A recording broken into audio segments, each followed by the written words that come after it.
और बात बेंगलुरु तशद्दुद मामले की। बेंगलुरु तशद्दुद के लिए जिम्मेदार अफराद के खिलाफ सख्त से सख्त कार्रवाई की जाए। इस मामले में मासूमों को हिरासा न किया जाए। कर्नाटक के साबिक रियासती वजीर आर रोशन बेग ने यह मुतालबा किया कि बेंगलुरु में रोशन बेग ने रियासत के वज़ीर दाखिला बसवराज से मुलाकात की। उन्होंने कहा कि इस मामले में सियासतदानों के रोल की भी जांच होनी चाहिए।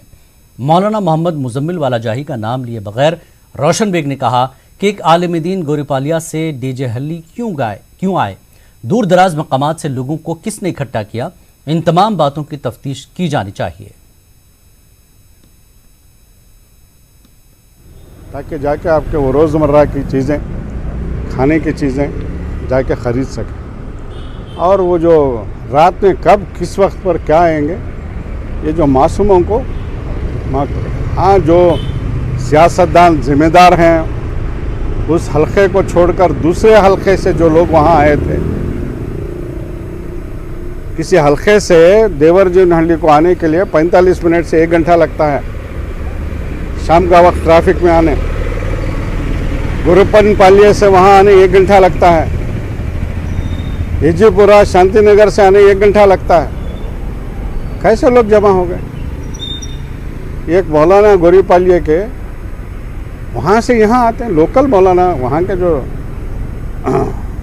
उलमा इकराम है वो कोई जाते हैं, अलग बात।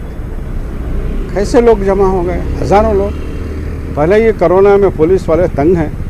कोरोना में पुलिस वाले मेहनत काम करते थे। इस्लाम ने हमको सिखाया कि पुलिस स्टेशन को आग लगा दो। इस्लाम ने हमें सिखाया कि एमएलए का घर आग लगा दो। इस्लाम ने हमें सिखाया दूसरे मज़हब के लोगों को के दुकानों को जलाओ, उनके कारों को जलाओ, उनके स्कूटरों को जलाओ, तबाह व बर्बादी करो। हमको बड़ा फ़ख्र था कि पिछले साल सुप्रीम कोर्ट का जो वर्डिक्ट आया, सुप्रीम कोर्ट का वर्डिक्ट राम जन्मभूमि बाबरी मस्जिद का जो वर्डिक्ट आया, पूरे हिंदुस्तान में, बेंगलोर में, कर्नाटका में मुसलमानों ने बड़े सब्र के साथ काम लिया, बड़ा ताड़ में सब्र के साथ काम लिया। पिछले दिन 5 तारीख को राम जन्मभूमि का जो मसला आया, जो 5 तारीख को जो रस्म हुआ वहाँ, उस दिन भी पूरे कर्नाटक में बड़े सब्र के साथ, हमें बड़े फ़ख्र के साथ करना।